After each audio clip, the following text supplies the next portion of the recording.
and so topics like IoT, Industry 4.0, and so on. Now I will introduce a colleague from for the first speech from Tecnalia, Michael Nino, that will have a speech on the Industry 4.0 topic. He is an informatic engineer and has also his degree on digital entrepreneurship on data-driven service for smart manufacturing in Industry 4.0 scenario. So he's the right people also to discuss on this topic. So please, the audience is yours.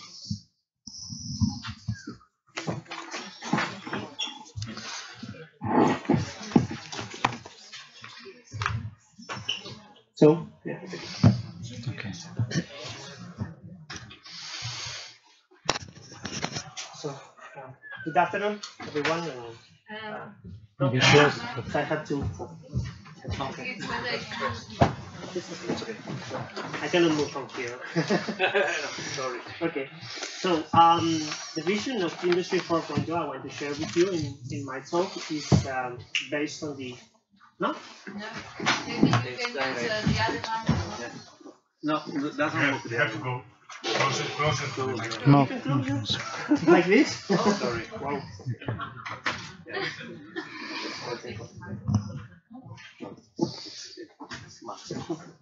Sorry. No.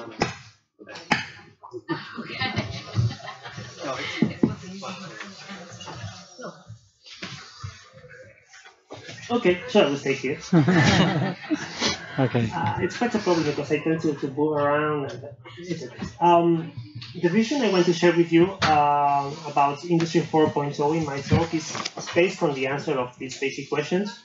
Where does this model, this approach come from, and what new value propositions does it provide for the manufacturing industry, and which key enabling technologies support the adoption of this approach? Because we can trace back the origins of this new proposal for competitiveness and digitalization in the manufacturing industry to the end of the last decade. Because around those years it was when it began to appear an important focus on this concept of smart process manufacturing, which was later developed further into the idea, or a more general idea, of smart manufacturing. This first vision of smart manufacturing was proposed going one step further from the proposals for process optimization and automatization in the manufacturing industry that were developed during those previous decades. And this vision of smart manufacturing was based on two basic elements. First, the idea of compiling manufacturing records of products. The idea was to compile data about their history, state, quality, characteristics, etc. And then, the second important element was to apply manufacturing intelligence to those records, so that manufacturers could predict, plan, or manage specific circumstances in order to optimize their production and the quality of their products. This first vision of smart manufacturing evolved during the next years, boosted by the rise of some key technologies, which are those that are shown here. Because around the beginning of this decade, it began an intensive promotion of big data as a technological breakthrough with wide applicability and with very important synergies with two other key technologies, such as the Internet of Things and cloud computing. And this led to the concept of data-driven economy as one of the most important cornerstones of global economic development. And around those years, it began to be several initiatives and strategies were designed in order to put the spotlight in the manufacturing industry as the strategic focus were to deploy this data-driven economy. And this in this context where strategies such as Industry 4.0 began to arise. In this case, Industry 4.0 was initially promoted by the German government in 2011 and designed by industrial and academic experts. And it basically provided an strategic model for the German manufacturing industry to boost and increase their competitiveness in this global scenario. But after the idea of the Industry 4.0 began to spread, it also began to integrate some new approaches, visions, be adapted to different industrial realities. And this integration led to an evolution of the initial idea so that we can now talk about Industry 4.0 as a new reference model for manufacturing competitiveness. It organizes several business and technological trends so that manufacturing companies can secure and increase their competitiveness in this new, increasingly interconnected and digitalized scenario.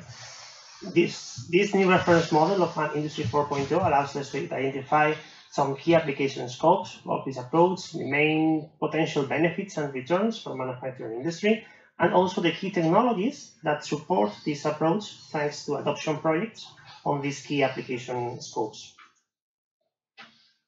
So if you remember, we talked about this first vision of smart manufacturing based on these two basic elements, the idea of manufacturing records and manufacturing intelligence.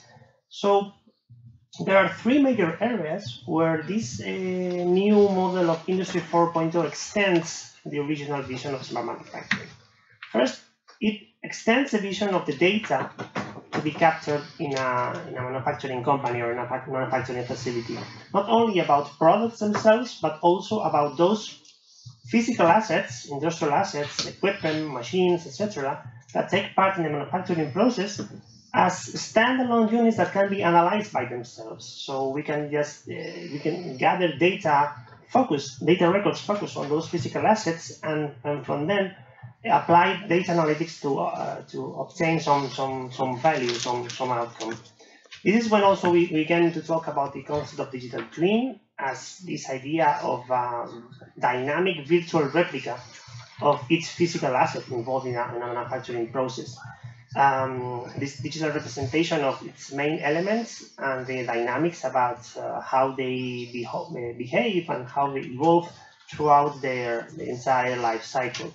And we also began to talk about cyber-physical systems as this extended vision of an industrial physical asset, including also this virtual replica, this digital twin representation. This concept of digital twins can also benefit from the application of this manufacturing intelligence we talked about before. First, now industrial assets can proactively collaborate with each other, demanding the required services to complete their tasks. And also, we can leverage these digital twins to monitor their condition, the condition of physical assets, so that we can, for instance, learn from their failure mistakes, the failure patterns, and to act preventively to avoid those failures and these predictive maintenance approaches, so that we can increase their uptime. Yeah. If you want, we have also the alternative. So we no, it is too much strong. We need the technician that pull down the volume. No possible. okay, but maybe Works now? Okay. Can you hear him? No, because it's too strong. Try. I try. Yeah. A bit of echo. No, it's too strong. You cannot use it. Because if there is no the technician to regulate, no, it's too strong. Okay. Sorry. Thank you. I tried. Does it work? It doesn't work, this. Doesn't work? No. It's okay. I continue. No problem. Oh, press the button, sorry, for interruption. Okay. Yeah. No, it doesn't work. So, second important area, the idea or the perspective of the technician or the operator as an important, playing an important role in all this data capture and data analytics process. First, as an important consumer of the outcome of data analytics, because we can build decision support systems and decision guidance systems based on the outcome of the data analytics, so that operators can find the optimal parameterization of manufacturing processes in order to to avoid undesired results or quality defects, etc. But also the perspective of the operator as a generator of important data to be captured in a manufacturing facility, so that with the required devices and technology, they can capture and sense relevant data while they're operating the supervised process, for instance. And the outcome of these data analytics can be, for instance, leveraged to provide a safer environment for operators, and also to avoid dangerous situations when some specific high level of dangerous gases, for instance, is detected, and so on. And the third important area is the idea that this new model extends the vision of the value to be extracted beyond the core manufacturing process, so that it also includes the supply process of raw materials from providers and also the provision of products to customers. And this is quite important because it also enables the possibility to capture relevant data from products once those products are being used by our customers. This, for instance, can be applied to finished goods for end users, but also to, for instance, capital equipment that has to be integrated in a larger manufacturing process. And this is a very important idea because it also enables the possibility for manufacturers to adopt a servitization approach. The idea of servitization is based on applying or combining or attaching value-added services to the physical products they provide to their customers. So there's an increasing interest in leveraging these data exploitation and analysis solutions, so that the provider of some physical product, some industrial physical product, can attach data-driven services so that their customers can leverage the value provided by those services and to understand how this machine or product operates better and provide some value on top of those services for the customers, and to gain differentiation in their market. Okay, so in summary, we see that this new reference model allows us to identify different application scopes for several technologies. We'll see later. And these new application scopes are things like, for instance, the design of products, this idea of the extended plant or extended facility, including the whole supply chain, including suppliers and customers, a potential specific focus on a specific production line or cell, and even more specific focus, narrowing it down to a particular machine or equipment, and also, as we saw, the perspective of the operator as an important consumer and also generator of relevant data to be analyzed.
There's a clear example here of the popular Pareto principle. According to our experience, 80%, around 80% of industry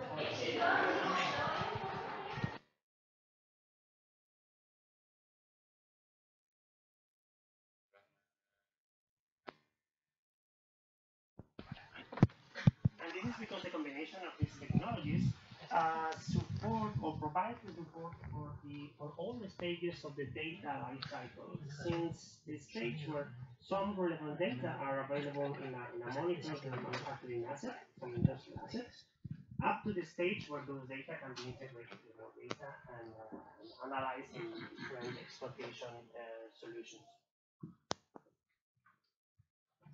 The incremental adoption and application of these technologies helps manufacturers scaling this data architecture maturity scale, beginning with some early stages where the focus is the visualization and observation of relevant data, so that the first level of descriptive analytics is enabled, which provides value in itself. First, because it allows us to better understand the relationship between relevant variables captured from our manufacturing process, and then because it provides a better ground for a later stage of predictive or prescriptive analytics, to be able to build predictive models, to infer the data about new variables that are not measured yet, and also to build prescriptive tools that can recommend, for instance, the best course of action and the prioritization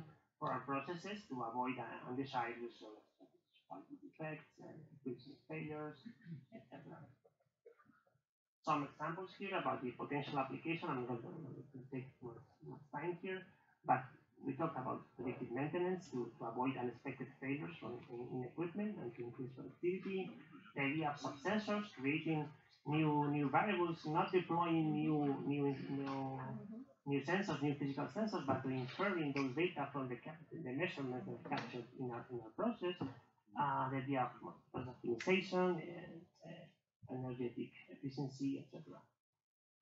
Other examples of important technologies, the idea of visual technologies as a main driver for new solutions and with the potential to capture, to process, and supply visual information integrated in these processes, thanks to the application of computer vision technologies and augmented reality.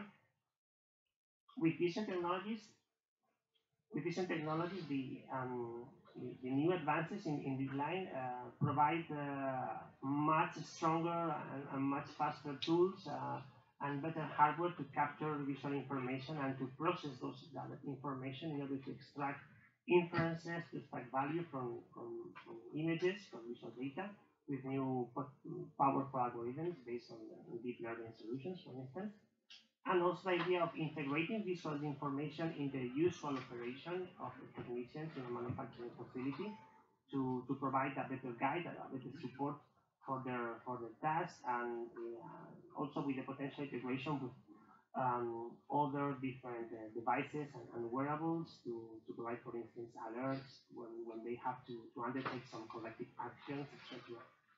Also, the idea of new types of robotics for these more flexible and more autonomous systems and production systems. And also, another important thing with these technologies and very important topic is the idea of cybersecurity. Why is this so important? Because the adoption of these new technologies, such as the Internet of Things and cloud computing solutions, is somehow breaking a traditional separation in between two worlds: the world of the corporate IT and the outside connection to the internet, and industrial control systems that in many manufacturing companies or many manufacturing sectors, these both worlds have lived quite separated. On one hand, we had these corporate IT systems. Yeah, sure. These systems of corporate IT and the connection to the outside world, where security protocols and security tools have been deployed during a long time, first with desktop applications, and then with in the internet and web-based applications. And then we had industrial control systems where information exchange protocols were much more close with respect to this outside world of the internet. And then with the introduction of these new IT systems, this barrier is somehow breaking, and then we have to take care of deploying the same security protocols or security policies that we already had in the corporate IT and the internet world, but also to protect physical assets and industrial assets, because now the access ways to these new assets is increasing thanks to this interconnectivity between both worlds.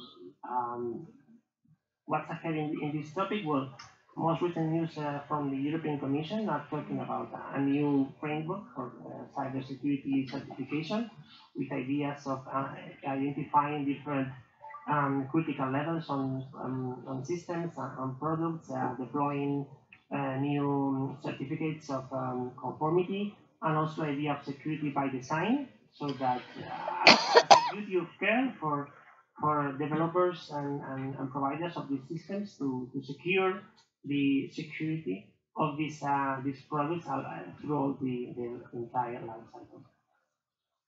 I also had some topics about the implications for education and training, but maybe we can just wait for the later Q&A conversation. So thank you for your attention. Okay, thank you very much, Dr. Niño. Now I will introduce the next speaker, since maybe it's not a problem. Okay. Sorry? Yeah, we are going to speak right there. Okay. Okay. Nos vamos a sentar ahí a hablar si no te importa. No, yo me he sentado ya. Okay. Sin nada.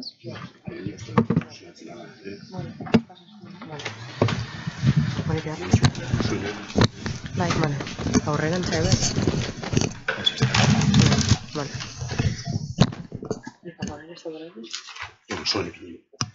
Eso me imagino que está poniendo otro en grande, ¿no?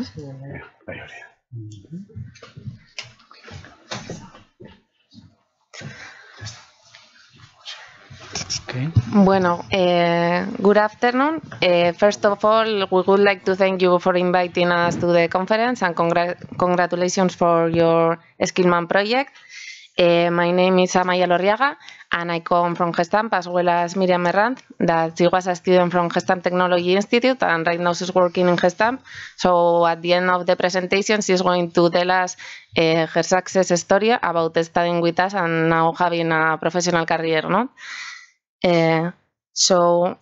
What we are going to speak about is about the learning and development area in Gestamp, as well as the different attractions programs we have in our company. Firstly, I'm going to do an overview about Gestamp, because maybe some of you don't know our company. Secondly, we are going to do a little introduction about the learning and development area. And finally, we are going to speak about Gestamp Technology Institute. It's the global training center of Gestamp. Okay.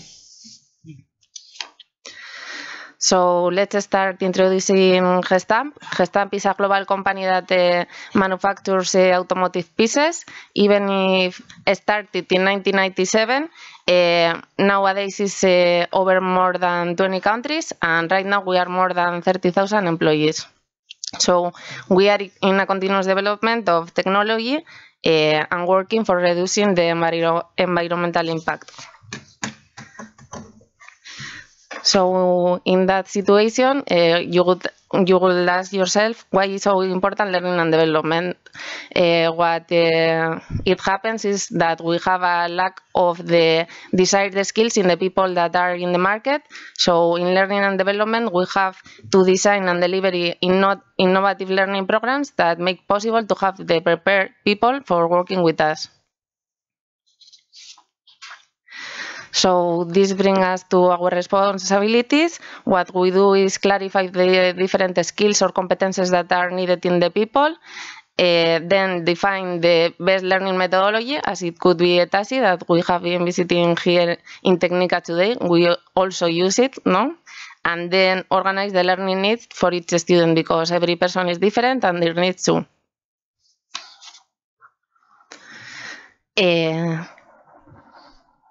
And our plan is born from our responsibilities.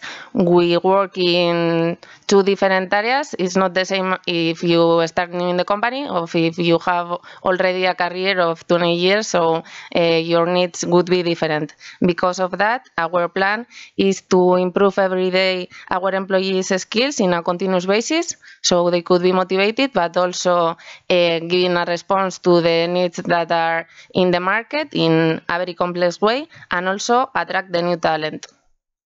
On the one hand, for the talent attraction, what we have are the new hires learning programs, and our goal is to foster the early engagement of the engineers and the talent of the market in an international way. For that, we have different initiatives. Our corporate department is in Madrid, and we have a master for project management in Comillas University that has been working for a lot of years, so it's a very good program. We have also a highway program that is for people that are studying in vocational training centers or universities and have their first internship experience with us. And also we have a Gestam Technology Institute, that is the training center in which we work in Boroa, Vizcaya, and we have different technical learning programs. On the other hand, we work also for employees and to maintain a sustainable desired skills by providing them a skill matrix of their professions and then having a learning path linked with their necessities. So moving on into the presentation, let's introduce GTI. I don't know if any one of you knows GTI or not. Jose Luis, maybe, not? Yes? So it's a training center that started the activity in 2015 in collaboration with the automotive cluster in Vizcaya and also in collaboration with the Basque government and Lanbide, that are very important stakeholders for us. Our mission is to provide a present and future demand for the highly profiles, both for employees and new hires. And what makes special our training center is our methodology, that is learn by doing processes that is possible because we have 33,000 square meters facilities that make possible to learn by doing with the different technologies, cold stamping, press hardening, welding, so it's possible to learn with the same things that they are going to be doing in Gestam plants. Another one in Mexico, Yes, you have a very good information, Jose Luis. So for make you an idea, the corporation or the corporate department is in Madrid, and GTI or the mission of GTI is to be global and have international students, but it's very difficult having Mexican people, for example, here, not? So maybe this GTI in a future could work very good for Europe, and then having another one in different areas of the world, so making possible also and not very expensive to move the students, not? So let's turn now to some numbers that show you better our activity. Even if we started in 2015 only with 100 students, we are on the track to complete 2017 almost with 3,000 students. And looking to the profile of our students, you could see that even if we work both for new hires and employees, only the 30% are new hires. Continuing with the detail of our students, I would like to illustrate the importance for us of the women and the international people or their presence in our training center. No? So we are constantly working to improve in that numbers and having more women in the industry and also more international people and not doing a local initiative. No? For that, we do different things, as for example, an automotive summer camp we started this summer, and it's for children between 8 and 12 years old, so giving them the motivation for the automotive industry since they are children. And we also have a winter camp for young people between the 15 and 17 years that they are so close to take a decision about their career and thinking that could be possible having them in a training in GTI, no? So even if we say that only the 30% were new hires, almost all the hours of our training center are for them, for the new hires.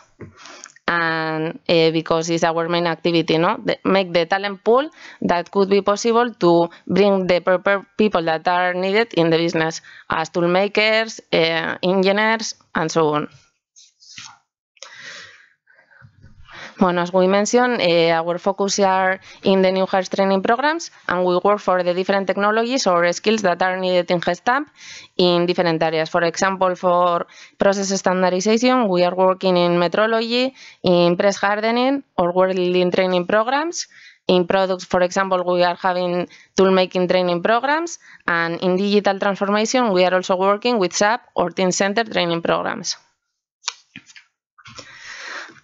And to further display ETI's evolution, I would like to mention that in 2015 we started only with 2 new hires training programs, and right now in 2017 we are going to close with more than 8 training programs and specializations. So we are helping the business in different technologies, process, products, and new hires necessities. And as I mentioned before, what we think that makes special our training center is our methodology. The students work with real projects. So, for example, the tool makers design and manufacture their own tool, learn by doing the project that the engineers and the operators do in Gestamp plant, but seeing all the process. So their vision is much global. And each academic period is completed by a 6 months international experience, letting them have that international experience that is going to show them that Gestamp is international and they should work wherever the business needs them. No? So I just want to leave you with some information about the return of the investment of this training center. If it's any manager or director here, the important is to work the business, no? And which are the results of our training center. First of all, I think that a good point is that we have very good stakeholders. Since the start, we work with Lambide and the Basque government in a very close way. So let us work better since the start. And right now we are working also in different European projects and alliances that are also making us a little bit more strong. We have also some awards, and for example, the last year the Economista give us an award for the best training initiative, or the Basque government for having the first edition of a specialization training program. And to finish, for us, the best result is the hiring rate of our students, that is over the 95%. So I would like to leave you with a success story, because sometimes we come only the people from human resources, and which is better is to have the real history with us and having an experience about what is happening with our students. Miriam started the first edition of a specialization training program, having in a dual way working in Gestamp and also the academic period with us, and right now she's working in Gestamp Poland. So Miriam. Good afternoon. I'm Miriam from Amorebieta, Vizcaya. I'm 21 years old, and now I work in Gestamp. I decided to study vocational training of mechanical design, and then Gestamp gave me an opportunity with 16 years to make a dual training program, dualizing vocational training and internship in a plant of Gestamp, in Gestamp North Europe division in Abadiño. Then I went to Gestamp Technology Institute to make a year of specialization in die design and manufacturing. And right now I continue working in Gestamp.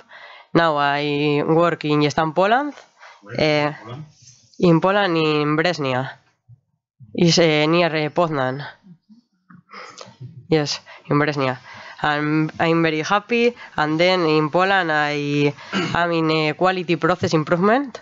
So I'm very happy for this opportunity and for this future.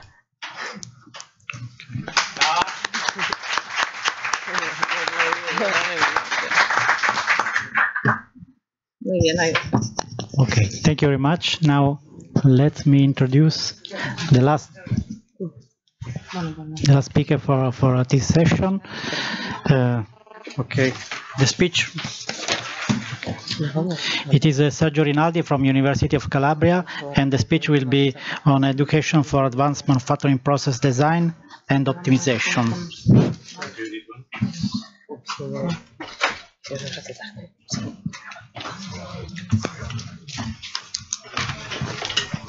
Okay. Thank you. Come vuoi tu? Ok, lì c'è il coso per spostarle, per girare le slide.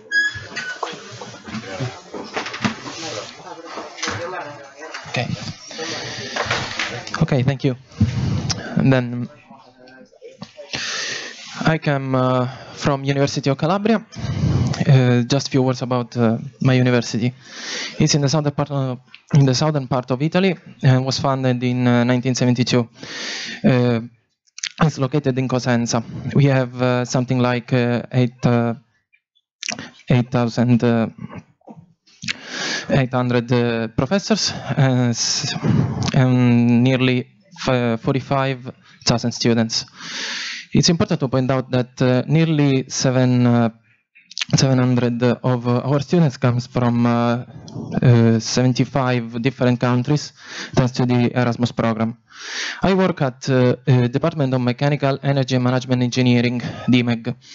It was founded some years ago and principally in 2012 within the organization of the Department of the University of Calabria. It has been set up as an elective institution and promotes research in process innovation, product design, and is principally interested in engineering, business processing, sustainable energy, industry 4.0, and lots of other things that are new topic of research, but we are also interested in traditional research such as mechanical design, material technology, etc.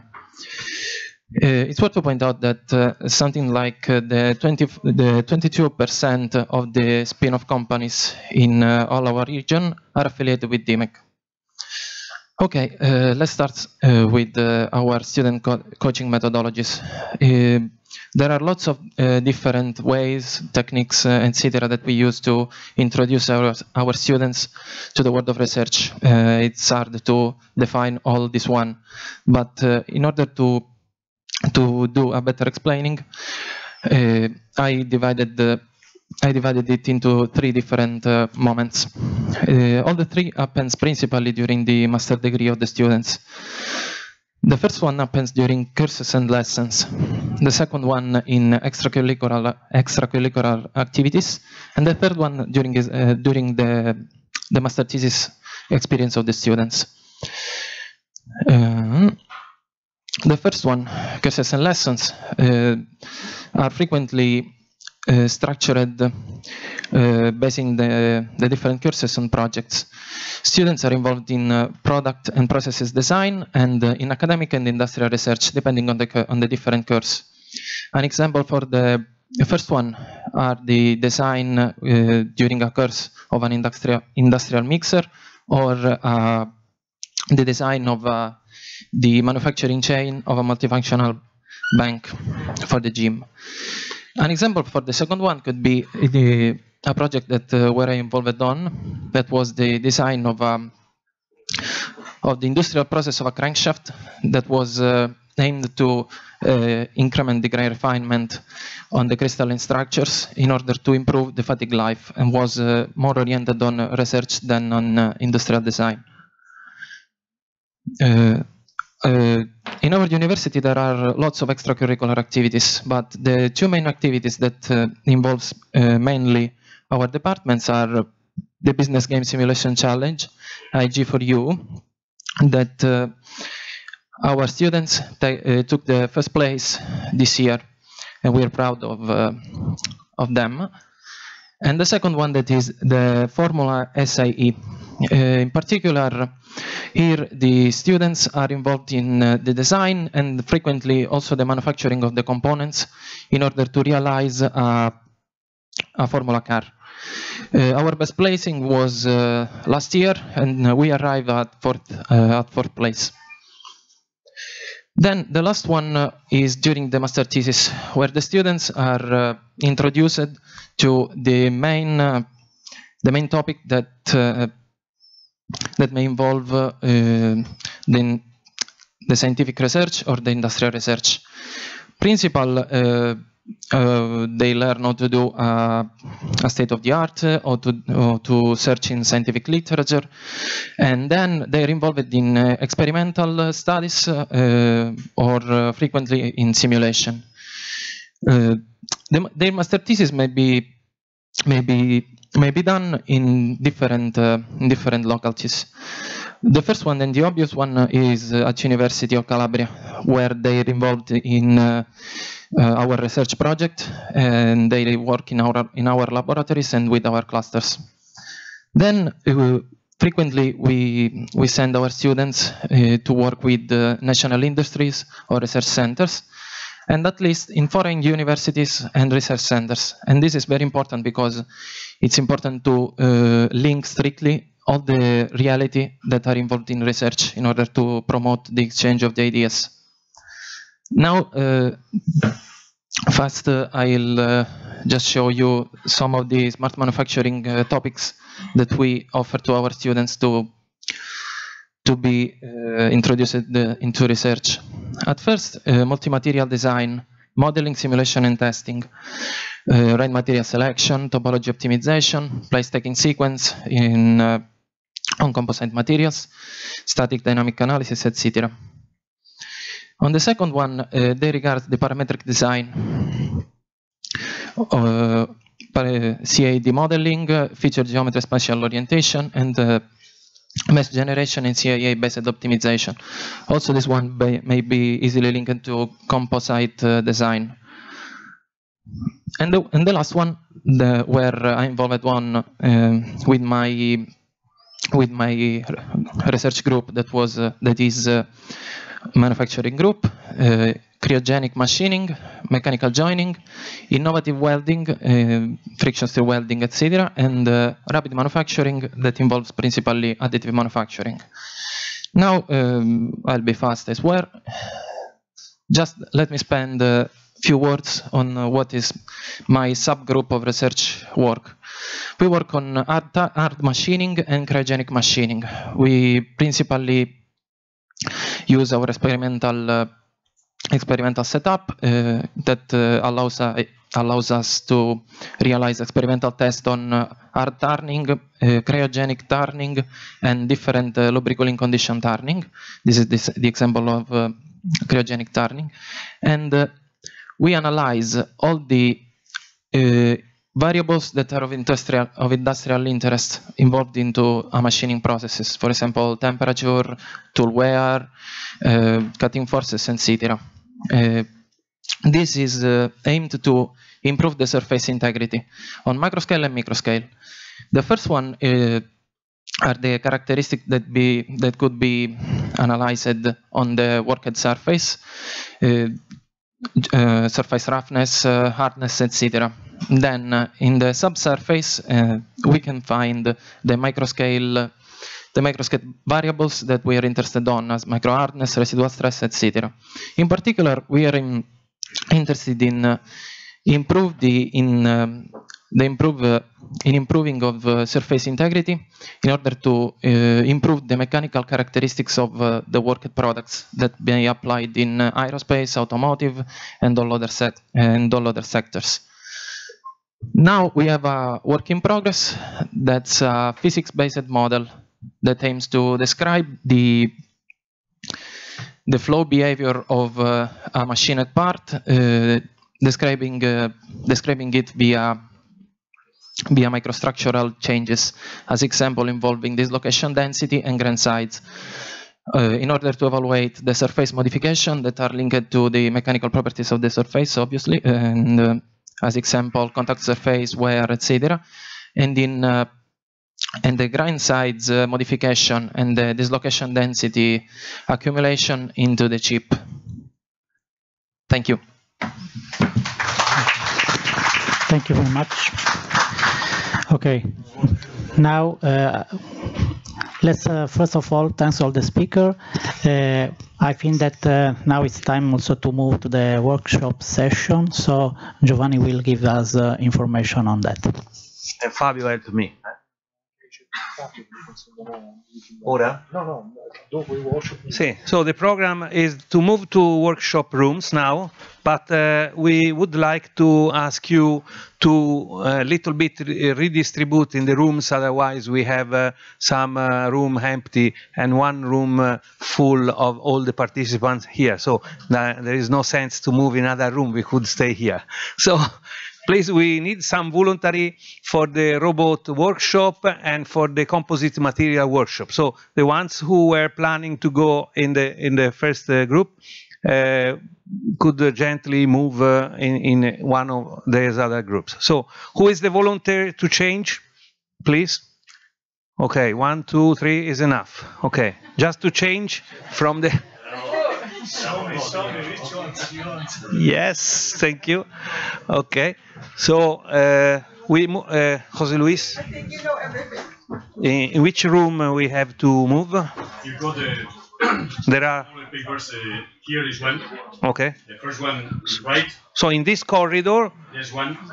one in this corridor, The name of the, there is the name of the workshop on a plate. the other two ones are in the methodologies building.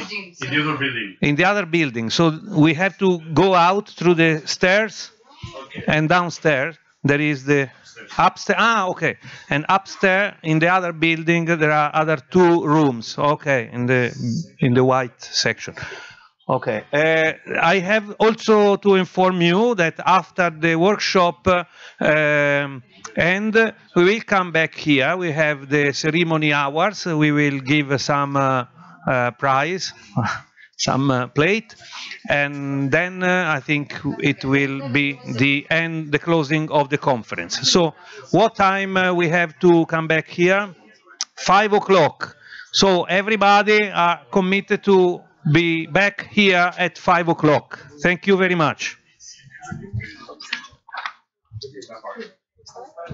So you are going to composite material in the other building. So which one is robotics in? I don't know. We said that there is one here. We should move outside. Just a moment, I leave this. Go to see.